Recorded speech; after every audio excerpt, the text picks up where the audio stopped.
আসসালামু আলাইকুম, সুফিয়া রান্নাঘরে আপনাদের সবাইকে স্বাগতম। আজ নতুন একটা রেসিপি নিয়ে আসলাম পাপড়ের আপনাদের জন্য।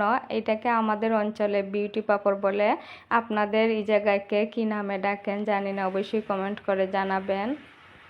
আতপ চাউলের শুকনো গুঁড়া নিছি, আমি আমার পরিমাণ মতো নিছি। যতটুকু পাপড় তৈরি করবো আপনারাও আপনাদের পরিমাণ মতো নিতে পারবেন, যতটুকু তৈরি করবেন পাপড়। চুলাতে আগুন দিয়ে কড়াই বসিয়ে নিছি, কড়াই বসিয়ে নেওয়ার পর পানি দিয়ে দিছি, পানিতে একটু বলক চলে আসছে। আমি এখন স্বাদ অনুযায়ী লবণ দিয়ে দিতেছি। পুরোটা বলক চলে আসলে আমি আতপ চাউলের শুকনো গুঁড়াটা দিয়ে দেব, দিয়ে একটা খাই তৈরি করে নেব। খাইটা অবশ্যই একটু শক্ত করে নেবেন, নরম করে নেবেন না। এই পাঁপড়ের জন্য খাইটা একটু শক্ত থাকলে বেশি ভালো হয়। আতপ চাউলের কাইটা এমনিতেই নরম হয়ে যায়, তাই শক্ত রেখে দেবেন। শক্ত রাখলে পাঁপড়টা কাটতে বেশি সুবিধা হবে। আর এখন তো গরমের দিন, শীতের সিজন হইলে বেশি ভালো হয় এই পাঁপড়টা দিলে।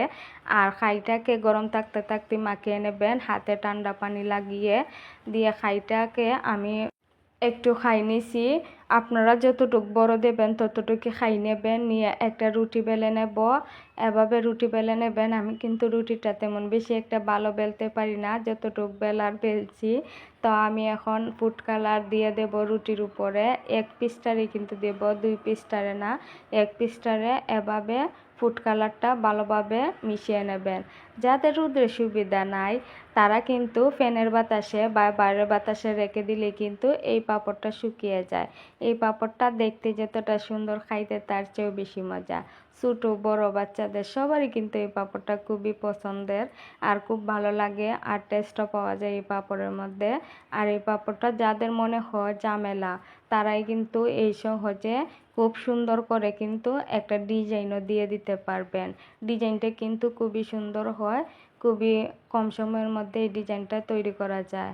এখন রুটিটাকে টাইটভাবে একটা বলে নেবেন, টাইট করে। আমি আপনাদেরকে ভিডিওর মাধ্যমে দেখিয়ে দিতেছি, অবশ্যই আপনারা ভিডিওর মাধ্যমে দেখে বুঝে যাচ্ছেন যে কিভাবে টাইট করে নিতে হবে। আর এভাবে মুখটাকে বন্ধ করে নিয়ে নেবেন যাতে কোনো জায়গায় একটুখানি ফাঁক না থাকে। আর আমি আপনাদেরকে দেখিয়ে দিতেছি, আপনারা অবশ্যই দেখে বুঝে যাবেন। বিকেলে শেষ আলোয় ঢাকা পড়েছে পুরনো শহরের গলি। সাইমা বসে আছে সেই পুরনো চায়ের দোকানে, যেখানে একদিন রিয়াদ প্রথম এসে বলেছিল, তুমি হাসলে মনে হয় সব কিছু থেমে যায় কিছুক্ষণ। 4 বছর কেটে গেছে, তবুও সাইমা প্রতিদিন আসে। সে একই টেবিলে বসে, একই চা খায়।